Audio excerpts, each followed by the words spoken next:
Okay, let's go ahead and dive in. So I just want to offer a brief introduction of Emily Nakashima, who is going to be leading us in this presentation today.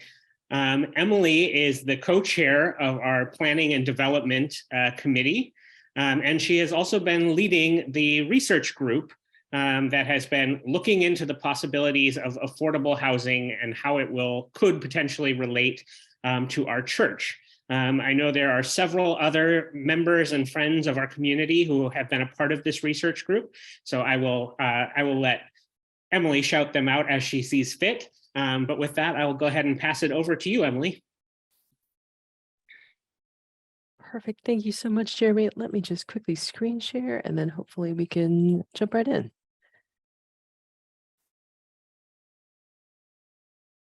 All right.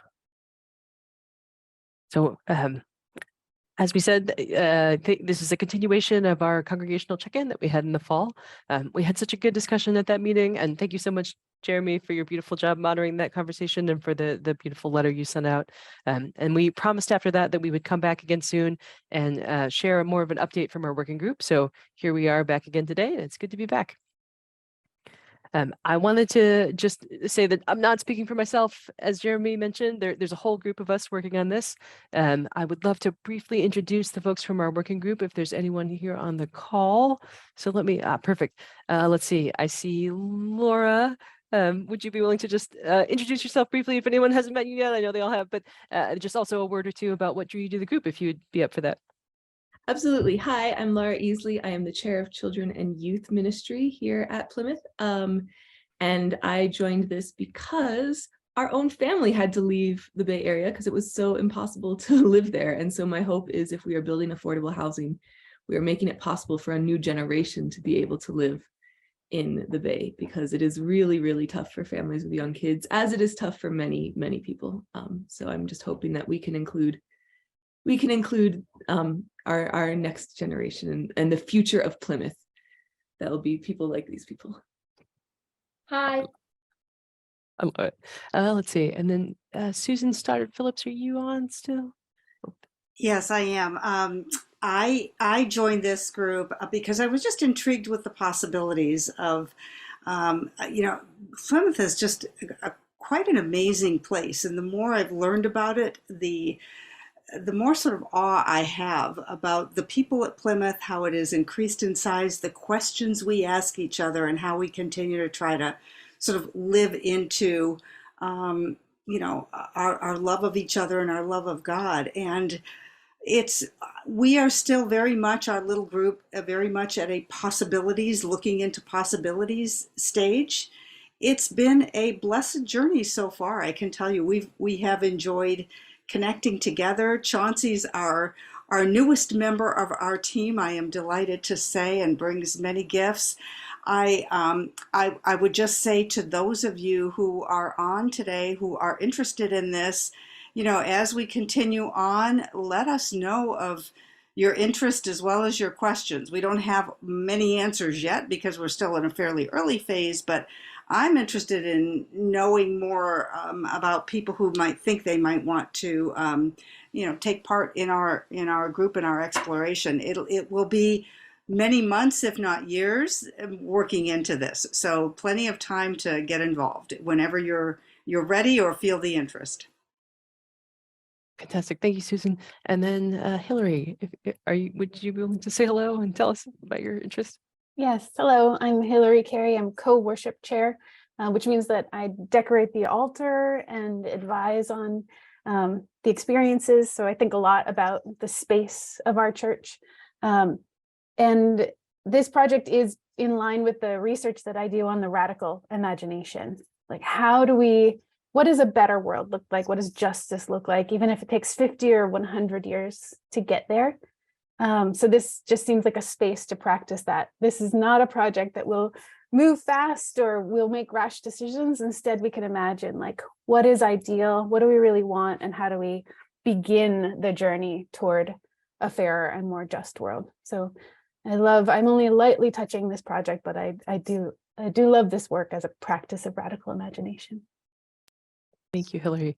And then let's see, Amy Chang. Ooh, and is that a pet cameo as well? I love it. Amy, tell us a little about yourself. This is Cleo the Beagle. Hi. I'm a new member to Plymouth since last July, I think. And I'm an architect licensed in New York State. And I've worked on affordable housing previously and also now. So I'm hoping to lend some help and ways to this group and help imagine affordable housing in this beautiful property. Yeah, I'm happy to be in this group, and it's very enlightening to hear all the research that the group has done so far. So thank you. Thank you, Amy. And then we say that we're an all volunteer group, but we recruited Chauncey to join us for his expertise in housing. Chauncey, if you're on, would you say hello? Hi, everybody. Most people actually know me from singing in the choir. And I did work for an extensive period of time on buildings and grounds. And I actually had the opportunity to be invited to one of these wonderful meetings with these beautiful, talented, and devoted ladies who is making such a major impact on the research that they're trying to do right now. And fortunately for me, I'm just attempting to bring some information and possibilities of affordable housing because I became a member of a co-op here in Oakland since 2019. And to help with research on that possibility of something that we possibly included with repurposing and reimagining which direction to go with Plymouth can include ideas of how possibly we could create something in affordable housing in that project. And I'm just thankful to be a part of it. Thank you so much, Chauncey. As you can see, we have such a wonderful, multi-talented group with everyone just sort of has the perfect expertise that kind of complements each other. And it's been just such a joy to work with all these folks and get to know them a little bit better. So I'm very grateful for all of them. We're also, we were sort of spun out of the reparations working group, and a number of folks have sort of touched this conversation in one way or another. I'm very grateful for them, even though they're not working with us directly day to day on the research. So this all comes from a big idea that we can sum up in a simple sentence. What if we could build affordable housing on the Plymouth property? And it may seem like a surprising idea at first, but I want to talk a little bit about where that idea came from and what we know about what the opportunities are now. So where did this idea come from? Initially, the idea came from Pastor Marjorie, who had been thinking about this for a while. Separately, after January Justice Month in 2021, way back in 2021, we formed our reparations working group, which began talking about what we could do to move the work of reparations forward. Interestingly enough, I'm actually a beneficiary of reparations myself, being Japanese American, and I never thought that was like an interesting thing growing up, but through some of the conversations I've had here at Plymouth, I've really come to this conviction that I can use my family's experience to advocate for reparations for others, especially for Black Americans. And it's been just really interesting to sort of join all these threads of my life together. In our group, someone asked whether there were aspects of Plymouth's own history that might call for repair, and there are some. And then Pastor Marjorie made this connection for us between the idea of reparations and building housing. And we formed a research group and started doing some research in sort of mid to late 2022 and sort of started to understand what was feasible and what was possible. The connection between housing and reparations really resonates for some of us, and for others in the working group, maybe a different framing resonates a little bit more. Some ways that I've heard this phrased are, how can we be good stewards of our biggest asset? How do we best use our resources for justice? Or, you know, in a time when the Bay Area is so unaffordable and we see so much displacement, especially of Black and Brown residents, and there's a housing crisis in progress, what does it mean to use our property well? And is our property well used today? Or are there times and places where maybe it feels underused or like we could do more with it? As Pastor Marjorie put it, how can we discern what it means to be faithful stewards of this property that God has entrusted us with? As we started doing our research, we realized that this housing idea was not just sort of an interesting one-off, but that there was this entire movement around the idea of building housing on the property of churches and other faith-based organizations. And many of those were churches grappling with the same questions we were asking. Many of you sent us articles or podcasts or interviews or sent them to Pastor Marjorie. And thank you so much if you did that. Those have been so helpful for all of us. We have read them all, and I'm keeping a list of all of them for our reference. You'll sometimes hear this movement referred to as YIGBY, for Yes in God's Backyard, basically the opposite of NIMBY, or Not in My Backyard. California lawmakers are even working on a law right now to reduce the hurdles for churches to do this and make it easier. And we've been doing a lot of research both about this movement and what other communities have done, and also about what might be possible for our property. So that's what we want to share with you today. One thing that has been very clarifying for our group is learning more about the phases of this work. I remember when Susan Stoddard Phillips joined us, she said, "Oh, you're in the research phase." And I just said, "Oh yeah, like that's so helpful." It's so helpful to put a name to each part of the process and to sort of have a sense for where we are. And so right now we are in what we call the research phase. We are just working to understand the possibilities and equipping ourselves and the Church Council and all of you with information about what's really possible. What would come next if we choose to move forward would be a fairly substantial discernment process. We want to make sure we hear from everyone in the congregation, quiet and loud. We want to make sure that we maybe not just hear from the congregation, but also hear from folks in the larger Plymouth community and potentially the surrounding neighborhood as well. And in the discernment process, we sort of want to take in all the inputs and deliberate together on what the right path forward is for Plymouth. There's no need to rush that process. We really want to wait until we have all the right people available, especially Pastor Marjorie, and we want to make sure that we have some time and space to think deeply and pray on the issue. We're thinking about what that process might look like, but we are probably not ready to forge ahead just yet. So we'll be sort of thinking and planning, and then we will come back to you with what that might look like in the future. But trust that if you have feedback or questions or concerns that we don't have a chance to answer today, there will be plenty of time for that in that process, and you'll all come on that journey with us. And if you're wondering, like, who would even make this kind of decision, the answer is all of us, really. Any ideas in this process will eventually come back to the congregation for input. And of course, as a UCC church, as I've learned, the power is with the congregation. So, who's going to decide? It's going to be all of us together.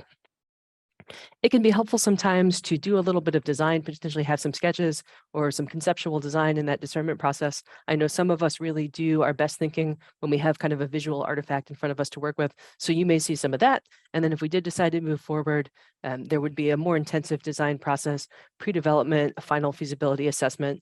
And then, the final phase of the project, if we did move forward all the way to that point, would be, building a funding stack, getting permits, actually doing construction, and then operating. And then as far as the time frame, to do all of this, 5 years would be like an incredibly fast, very smooth, bump-free process end to end. Very likely for many congregations, it will end up taking a little bit longer just because, each step has some complexity to it and it can take time to work through it. So we also learned that, there's no need to rush it. So for today, we just want to tell you about the research. We want to kind of equip you with some information, and then we'll figure out what the next step of the process looks like down the road. We spent a number of months in 2022 on research, and everyone in the group was involved in one way or another. The core of our research was a series of interviews with churches and organizations that have been involved in what we now know are called repurposing projects, typically ones that involved some kind of affordable housing on church property, although there's some different variations.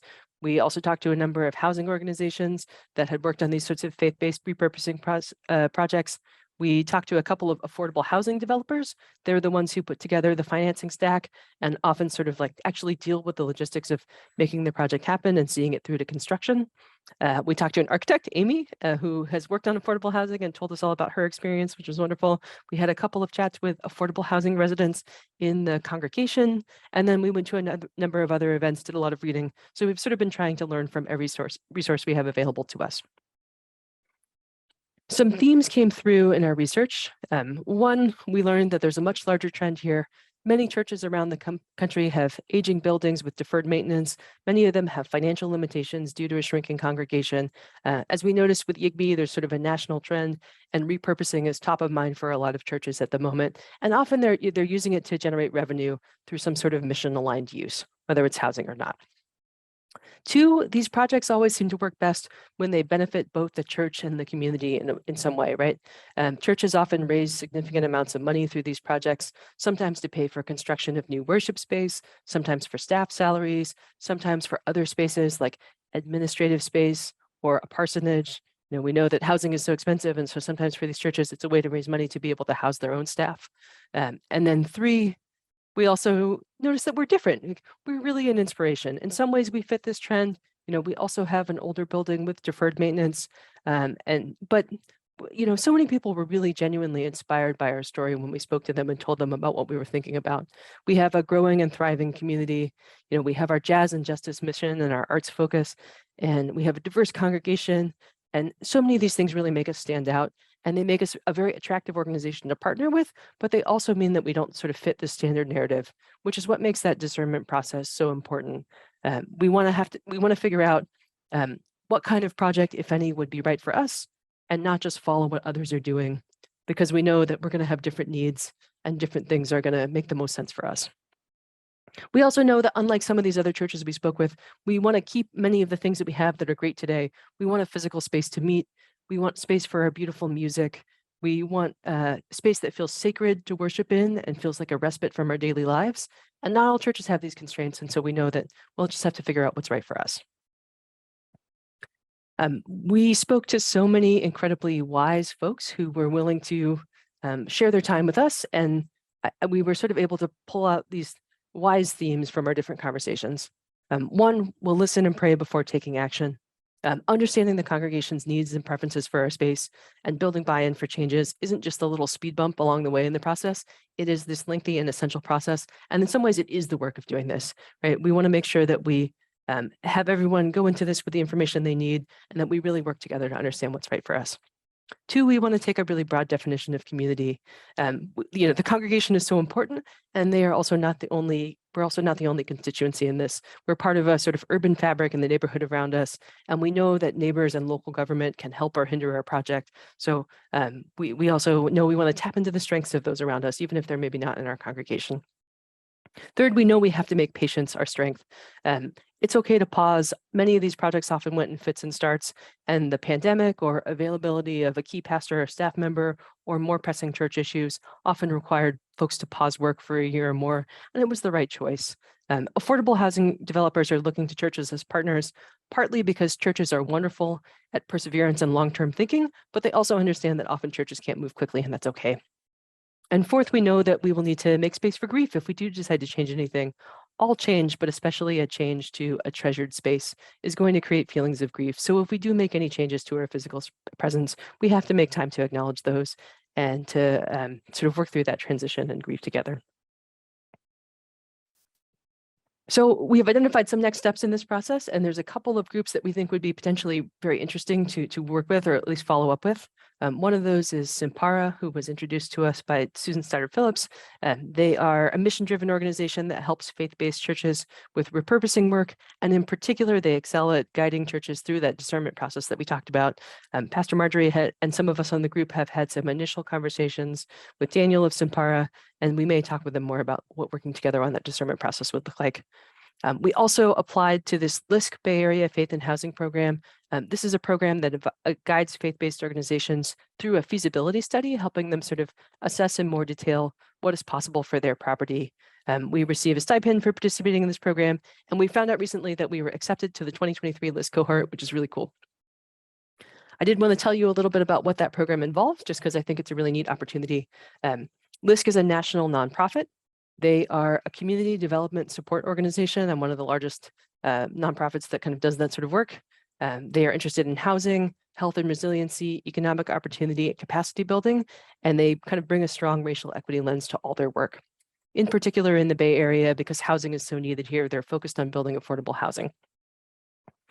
The goal for the program that we're a part of is to equip faith-based and community-based organizations to make informed decisions about their property, and if they decide to do so, form a partnership with an experienced developer that results in new affordable housing development.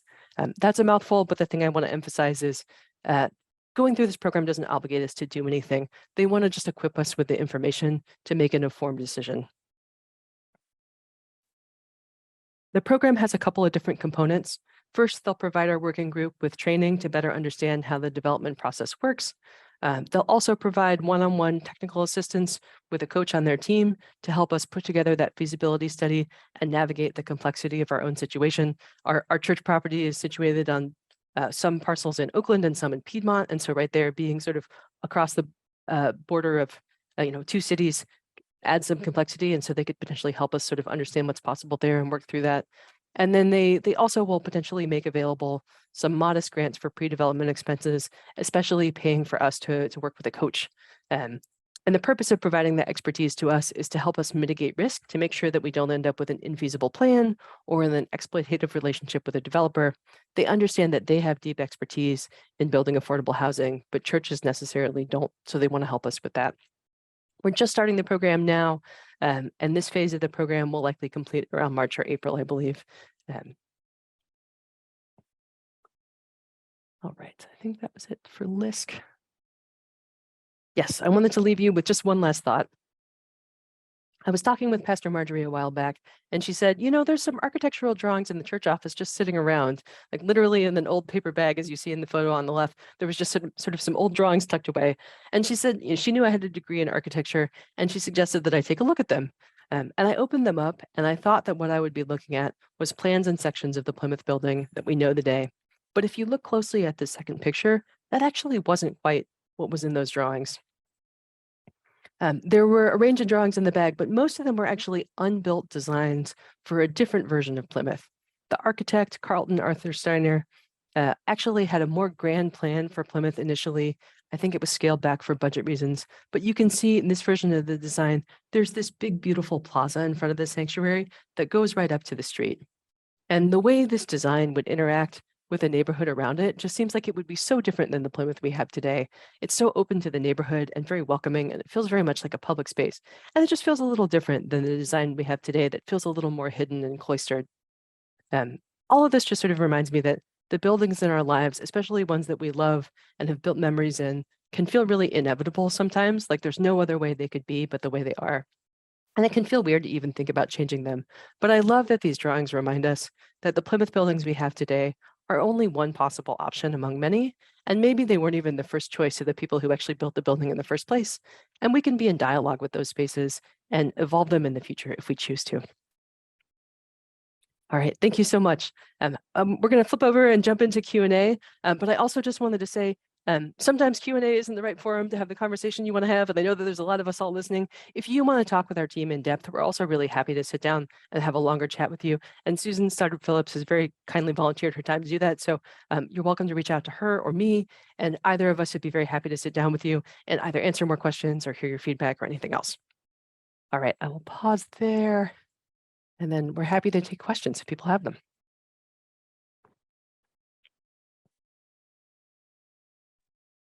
Well, I would like to maybe not pose a question, but really, first of all, thank you for your comments and your presentation and for how inspiring and thoughtful it all is.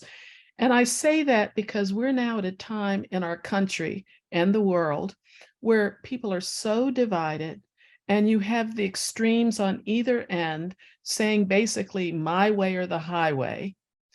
And that mentality is totally inconsistent with a pluralistic democracy. And so I've been thinking a lot about what does it mean to have a pluralistic democracy?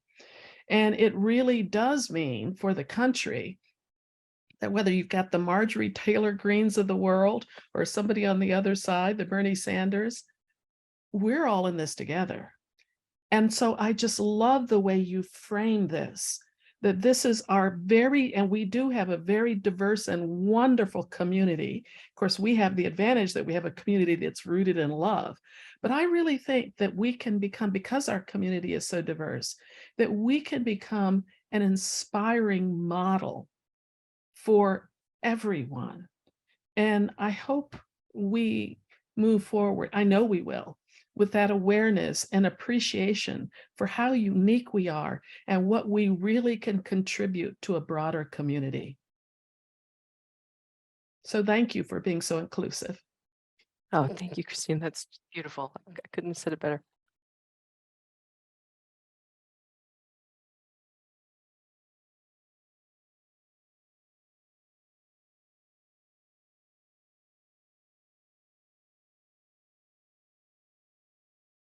I don't want to speak for the group, but Emily, just again, thank you so much for this presentation.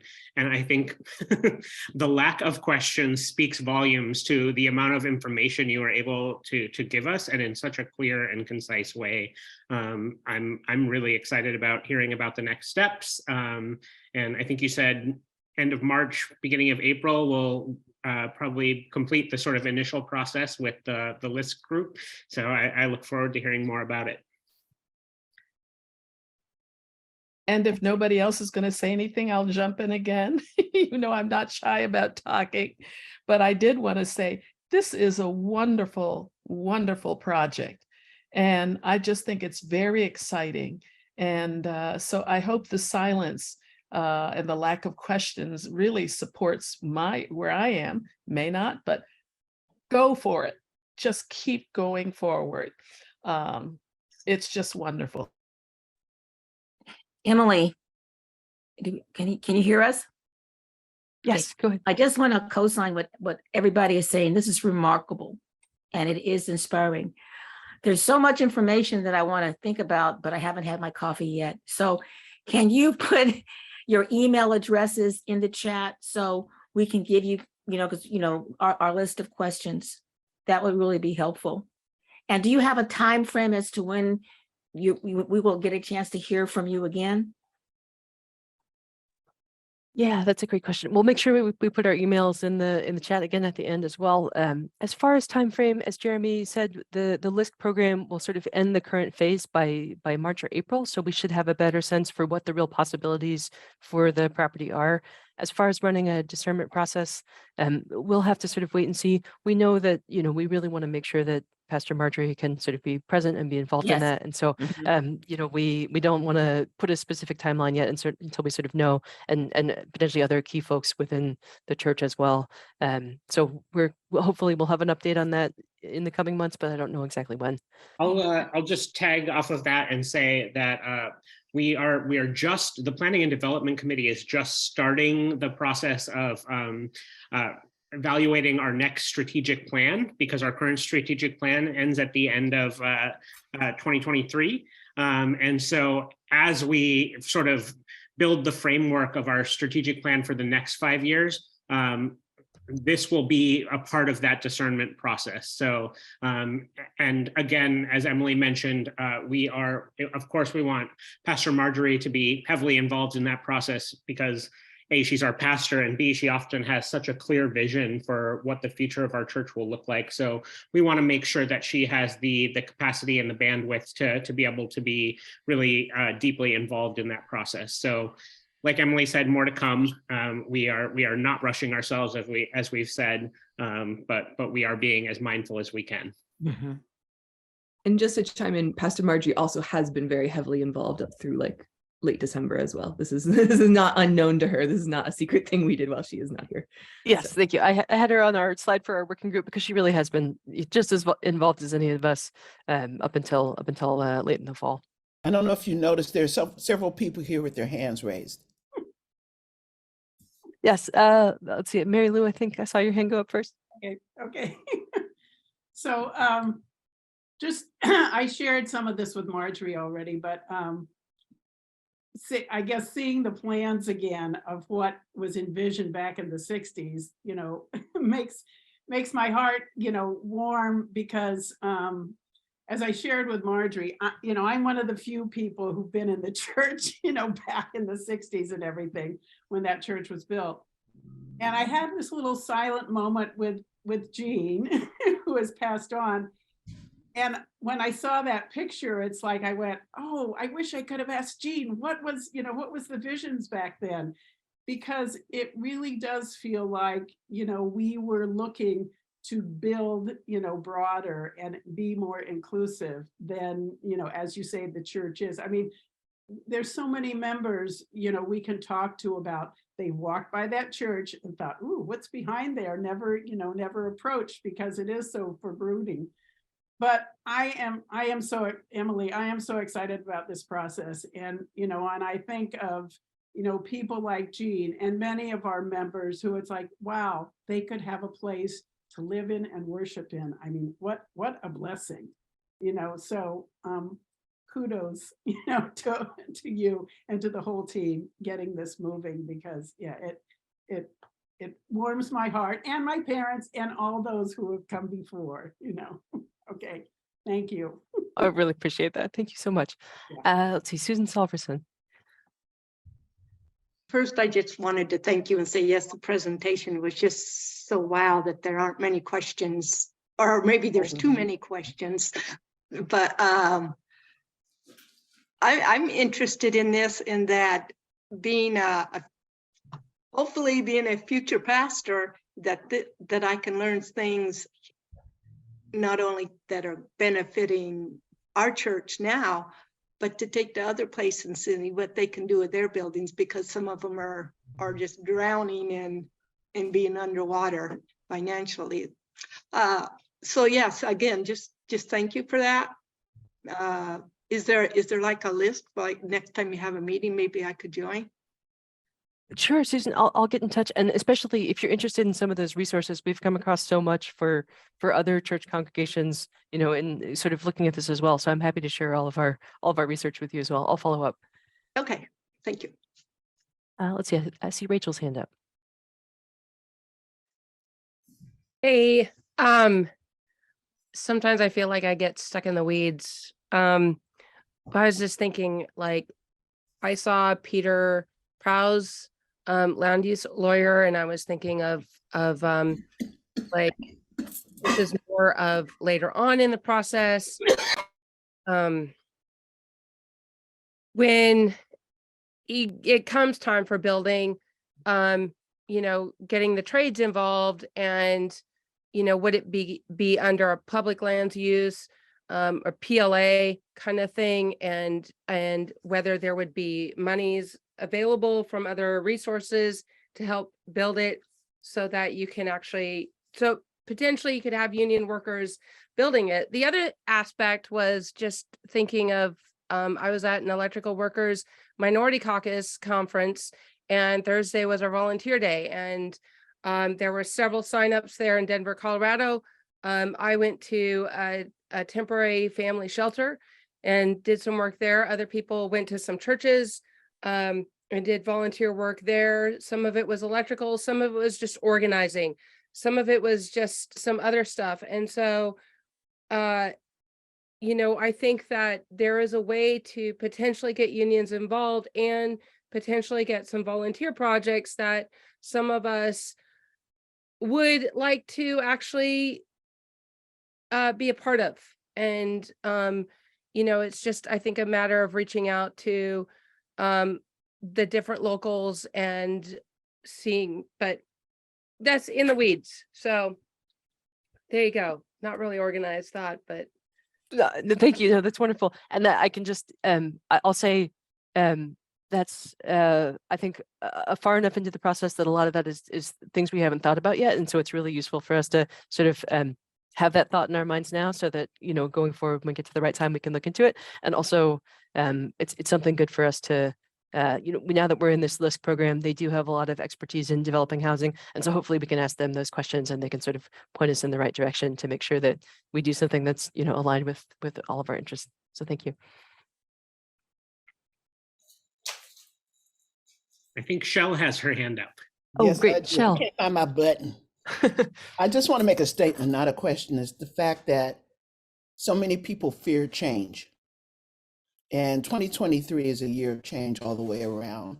So it's okay to be a little afraid of what's happening with the church, but change is good and it's welcomed. And so I'm pretty excited about this. And if I weren't so crazy busy in my own life, I would really be a part of this ensemble of wonderful people that you've gotten together, Emily. It's a great thing for us as a church. Oh, thank you, Shell. And I really appreciate that call out to, there are parts of this that are really scary. And I know that I'm a newer member of the church, and I feel that way too. So if it can be awkward to express those fears or concerns on a big group call like this, but trust that if you would like to talk through any of that stuff with anyone in the working group, especially me and Susan, we're happy to chat. And also know that there will be space to kind of talk through with that stuff in the future as well in more depth.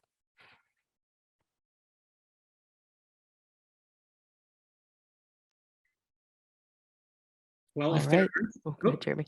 if Go there ahead. aren't any further questions, I just want to say thank you again, Emily and Laura and Amy and Susan and Hillary and Chauncey. Am I missing anybody? I think I got everybody. And of course, Pastor Marjorie, for your continued work on this project. We're so excited to hear more about it in the future. For those of you who are asking, actually, Emily, I'll give you a moment now to get yours and Susan's emails back in the chat. We have been recording this presentation, so I will work with Mark to see if we can get, at the very least, a link to the deck of slides in our newsletter coming up this coming Wednesday, or possibly even just a link to the actual video presentation, best case scenario. So I'll work on that, so be on the lookout. And as Emily and Susan said, if you have any further questions or want to talk more in depth, please feel free to reach out to them. All right, with that, I will let you all enjoy the rest of your Sundays. Thank you so much for hanging out and hearing this presentation. And thank you again, Emily and team. All right, bye-bye, everybody.